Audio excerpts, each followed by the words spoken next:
Nesse item, vamos tratar sobre uma etapa muito importante do projeto estrutural, a análise estrutural. Então, vamos lá? Roda a vinheta!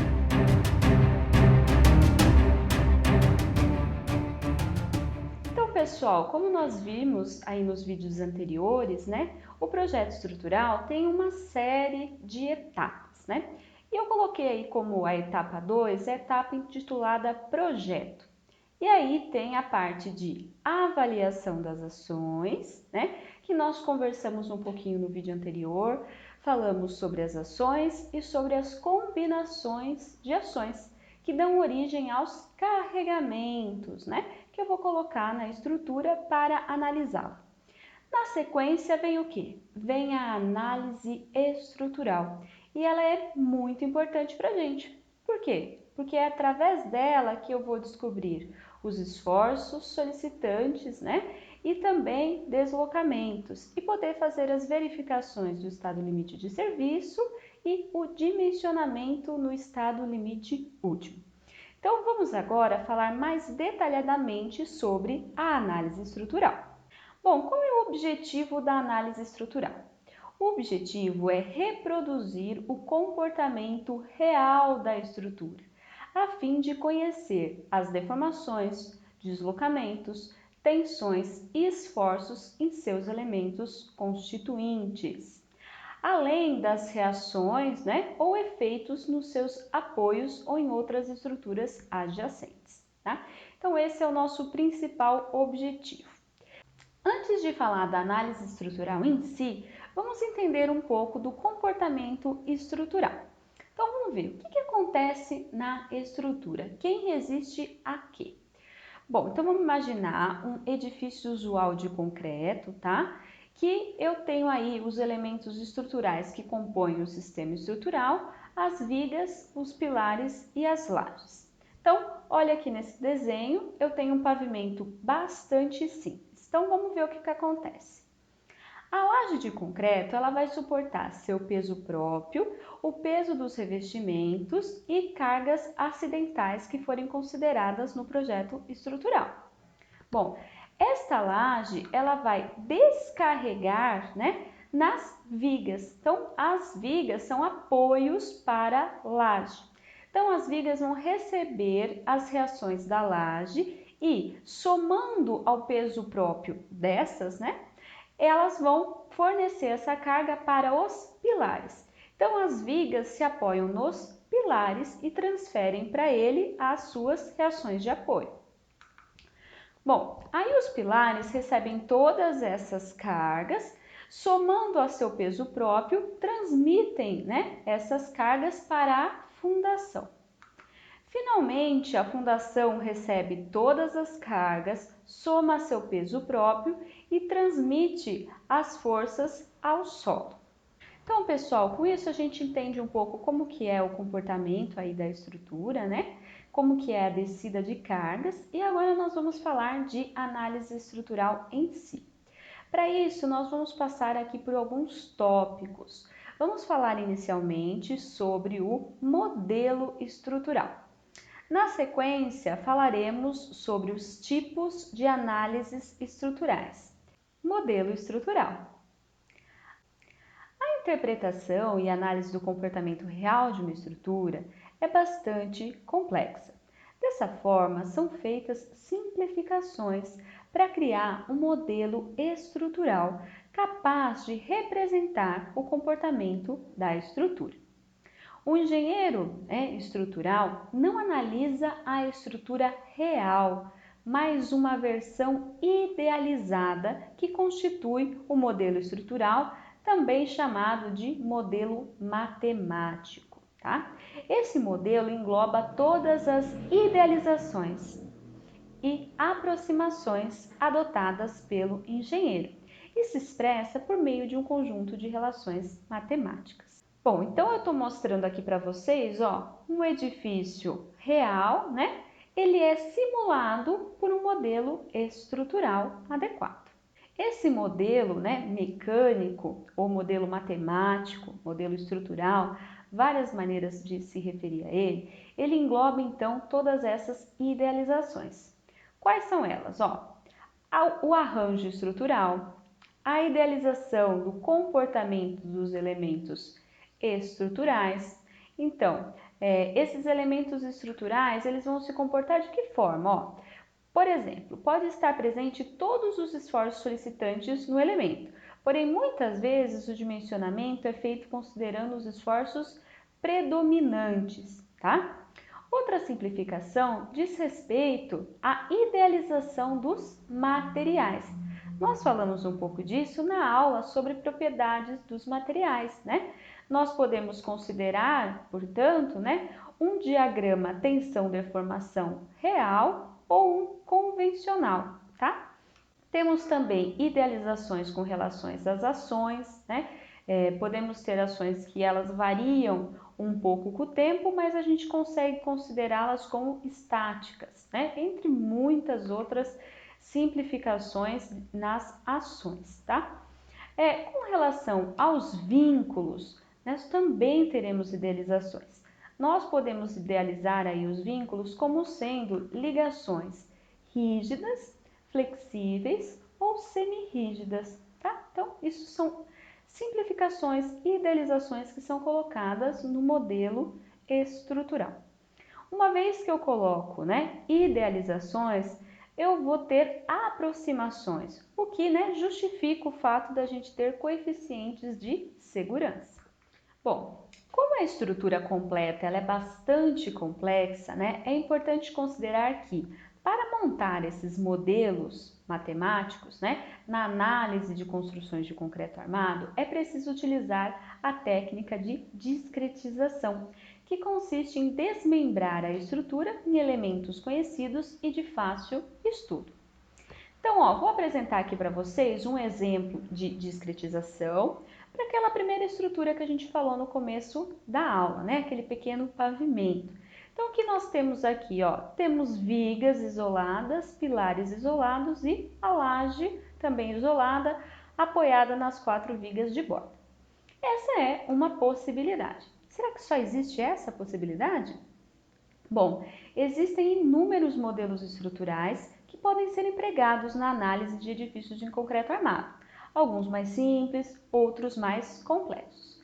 Vamos agora então conhecer alguns deles. O primeiro modelo estrutural que eu estou mostrando aqui para vocês é um modelo composto por vigas contínuas mais métodos aproximados para o cálculo das lajes. Bom, então as lajes elas serão calculadas por algum método aproximado, seja ela uma laje maciça ou uma laje nervurada unidirecional. No caso da laje maciça, vocês vão estudar isso em estruturas de concreto 2. Com relação à laje nervurada unidirecional, nós vamos estudar um tipo, né, nas próximas aulas, nos próximos vídeos. Então, vocês vão entender melhor sobre essa situação. Bom, independente disso, né, calcula-se ela por algum método aproximado e descobre quais são as reações da laje na viga. E aí eu tenho o carregamento na viga. Então, essa viga é uma viga contínua porque ela tem apoios intermediários. Os apoios são os pilares e aqui representados, né, por apoios simples. Então, eu posso calcular um edifício utilizando vigas contínuas? Posso. A NBR permite, né, que seja utilizado um modelo de viga contínua, no qual se considera a viga sem ligação rígida com os pilares, desde que sejam feitas algumas correções. Então, vamos lá. A primeira correção indicada pela NBR 6118 diz respeito aqui aos momentos positivos. Olha só.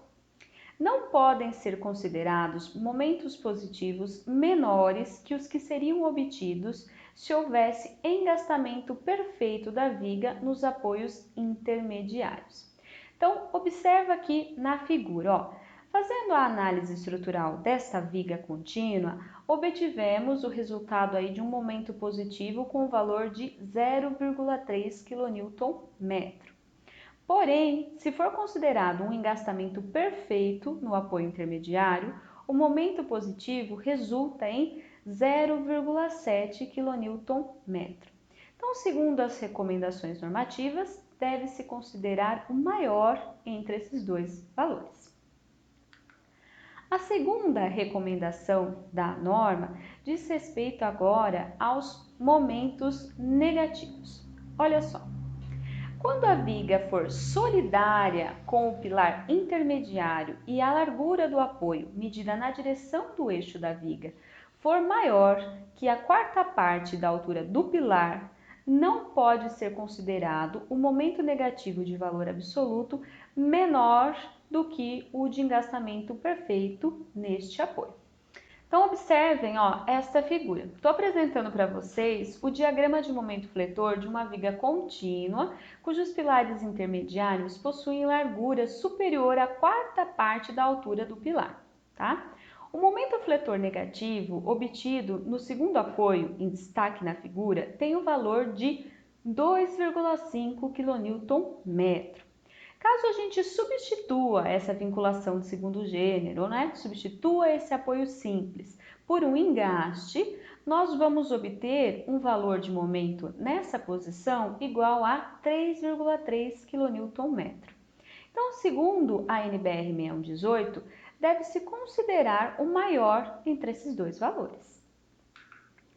A terceira consideração, que a NBR 6118 faz, diz respeito agora à influência da solidariedade dos pilares com a viga.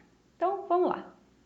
Quando não for realizado o cálculo exato da influência da solidariedade dos pilares com a viga, deve ser considerado nos apoios extremos momento fletor igual ao momento de engastamento perfeito, multiplicado por coeficientes que consideram a rigidez dos elementos envolvidos, ou seja, da viga, do pilar superior e do pilar inferior.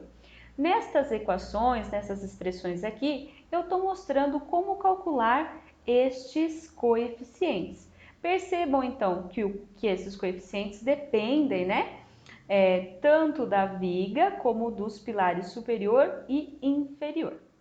Nessas expressões aqui, eu estou mostrando para vocês como calcular estes coeficientes, tá? Então, percebam que esses coeficientes são, então, uma relação entre a rigidez dos elementos envolvidos, e essa rigidez ela é calculada em função do momento de inércia, a flexão e o comprimento do elemento. Bom, então estou mostrando aqui para vocês, um segundo tipo, uma segunda possibilidade de modelo estrutural, que é a consideração de vigas e pilares aí associados. Olha só, isso aqui é a evolução direta do modelo clássico de viga contínua para análise das vigas, tá?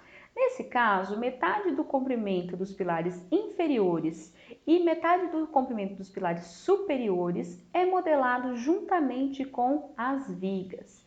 Qual é a vantagem desse tipo de modelo, Nesse modelo já há consideração da interação entre as vigas e os pilares. Então, nesse caso, eu não preciso calcular separadamente estes momentos. Então, eu não vou precisar fazer o cálculo daqueles coeficientes que eu acabei de mostrar. Já sai direto da própria análise estrutural. O terceiro modelo que eu estou mostrando para vocês é um modelo que é direcionado aí para a análise do pavimento, tá? Então, uma grelha formada somente de vigas. Então, nesse modelo, é levada em conta a interação entre todas as vigas presentes no mesmo pavimento, tá? Então, ele é composto por elementos lineares, então chamados de barras, que simulam as vigas.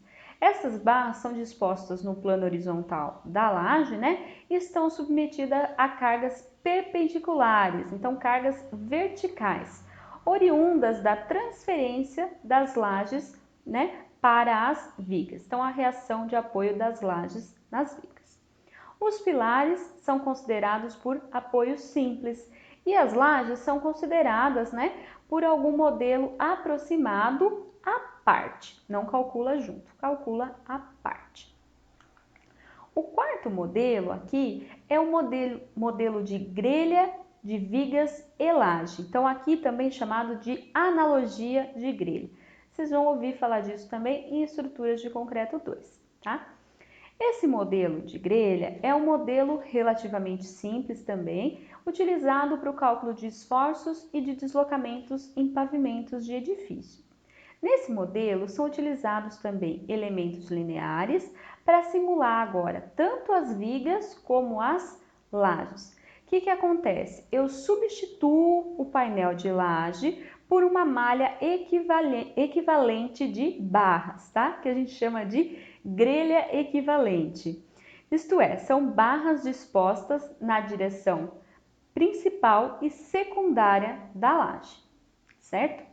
Em cada cruzamento desses elementos, eu tenho um nó, e esse nó possui 3 graus de liberdade: translação, né, vertical, e rotação no plano, 2 rotações no plano. As barras que representam as vigas, elas devem ter a rigidez equivalente à seção transversal e material dessas vigas. Já as barras que representam a laje, elas dependem da discretização adotada, né? Mas também devem representar a rigidez da laje. Então, elas provavelmente, né, têm uma rigidez diferente. A viga vai ter uma rigidez maior. Esse modelo, né, ele é bastante utilizado na análise de pavimento, até mesmo em programas comerciais. Uma outra possibilidade de modelo estrutural é o modelo de pórtico plano. O pórtico plano é uma estrutura de barras idealizada pela associação de vigas e pilares com carregamentos atuando, né, contidos em seu plano. Ou seja, não existem carregamentos fora do plano do pórtico, tá? Bom, a ligação entre os elementos do pórtico pode ser idealizada também. Ela pode ser rígida, semi-rígida ou flexível. E nessas barras do pórtico podem atuar tensões normais e tensões tangenciais, devido a esforços internos provocados pela força normal, força cortante e momento fletor. Uma vez que esse modelo considera apenas as cargas que atuam no mesmo plano da estrutura, não é possível considerar a ação de momentos torsores. Então, essa seria uma limitação aí do pórtico plano, tá? No cálculo do pórtico plano, as lajes são consideradas como diafragmas rígidos, ou seja, são elementos indeformáveis capazes de compatibilizar a resposta horizontal em todos os pontos pertencentes a um piso de forma equivalente. Portanto, sua solução deve ser obtida por outro método de cálculo, né? Então, por exemplo, usando a teoria da elasticidade, analogia de grelha, elementos finitos, outro método de cálculo, de modo independente ao sistema do pórtico plano. Uma vez feito isso, pode-se aplicar então as reações das lajes nas vigas, né? Da mesma forma que a gente viu nos modelos anteriores, tá? Para só então proceder com a solução dos pórticos planos. Ainda falando de pórticos planos, nós temos aqui nessa figura, né, a representação de um pórtico plano com carregamento sobre as vigas.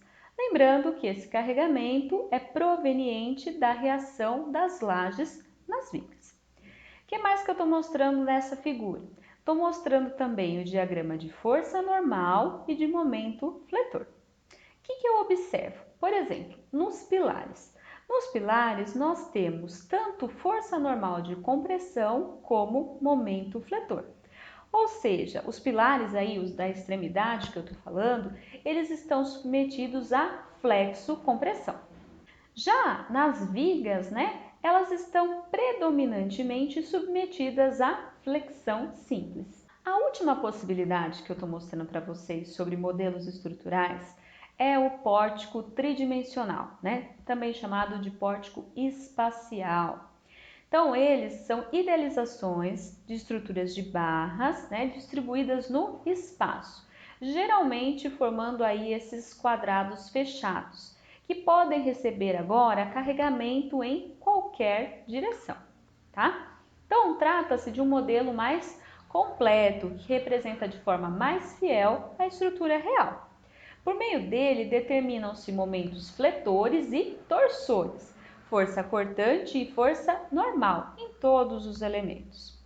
Então, seu uso é adequado para análise de carregamentos verticais, mas também de carregamentos horizontais, inclusive com assimetria. Assim como nos pórticos planos, as lajes também são tratadas como diafragmas rígidos e também devem ter suas reações de apoio determinadas à parte. Entretanto, quando eu uso um modelo tridimensional, eu tenho uma análise com maior precisão da distribuição dos esforços horizontais. A utilização de pórticos espaciais também é bastante interessante quando eu quero avaliar a estabilidade da estrutura. A parte de estabilidade estrutural também será estudada em estruturas de concreto 2. Bom, com isso mostrei para vocês algumas possibilidades, de modelo estrutural. Como é que eu vou escolher qual modelo estrutural eu vou utilizar? Bom, isso vai depender de muitos fatores. Depende do que você quer analisar e depende também das ferramentas que você tem disponível. Ainda falando sobre análise estrutural, vamos falar agora dos tipos de análise estrutural. Então, coloquei aqui, indicando os tipos de análise estrutural. Então, eu classifiquei, as análises estruturais com relação ao estudo do equilíbrio, com relação ao comportamento do material e com relação à variação do carregamento no tempo. Então, nós temos aí todas essas possibilidades de análise estrutural. Vamos falar um pouquinho de cada uma delas. Bom, então pensando no estudo do equilíbrio, eu posso classificar a análise estrutural como sendo de primeira ou de segunda ordem. De segunda ordem é chamada de análise não linear geométrica. Bom, quando eu falo de equilíbrio, do que eu estou falando? Lembra lá de estática, Equilíbrio é quando eu estou avaliando a somatória de forças e a somatória de momento e ambas são igual a zero para garantir que a estrutura esteja em equilíbrio. Então, o que muda de uma análise em primeira ordem para uma análise de segunda ordem? É a configuração da estrutura. Na análise em primeira ordem, a estrutura é considerada com a configuração inicial, indeformada. Já na análise em segunda ordem, é considerado o equilíbrio na configuração deformada. Então, como ela é considerada na configuração deformada, surgem aí esforços adicionais, certo? E esses próprios esforços adicionais vão gerar outros esforços. Então, passa a ser uma análise iterativa. Com relação ao comportamento do material, a análise estrutural pode ser classificada em linear e não linear. Nesse caso, eu estou falando da não linearidade física. O que significa eu falar que o material tem comportamento linear? Significa que existe uma relação linear entre tensão e deformação. Bom, isso é uma maneira simplificada, Muitos materiais têm um início de comportamento linear e elástico, mas a partir de um certo nível de deformação, isso não é mais válido. Então, em algumas situações, pode ser interessante eu fazer uma análise não linear física. Então, perceba que eu estou colocando, incrementando a minha análise, deixando-a mais próxima da realidade, mas também complicando a solução. Finalmente, eu tenho aqui com relação ao comportamento, dos carregamentos ao longo do tempo. Eu posso ter uma análise estática e eu posso ter uma análise dinâmica. Então, olha só, eu tenho a estrutura real e a partir dela eu crio o modelo estrutural. Aí eu tenho o primeiro nível, de aproximação, tá? Então, vou ter aí a inclusão de algumas idealizações, Bom, um nível de abstração do físico agora para esse modelo. Aí, quando eu for fazer a análise estrutural, então encontrar realmente os valores dos esforços solicitantes e deslocamentos, eu preciso de um método de solução.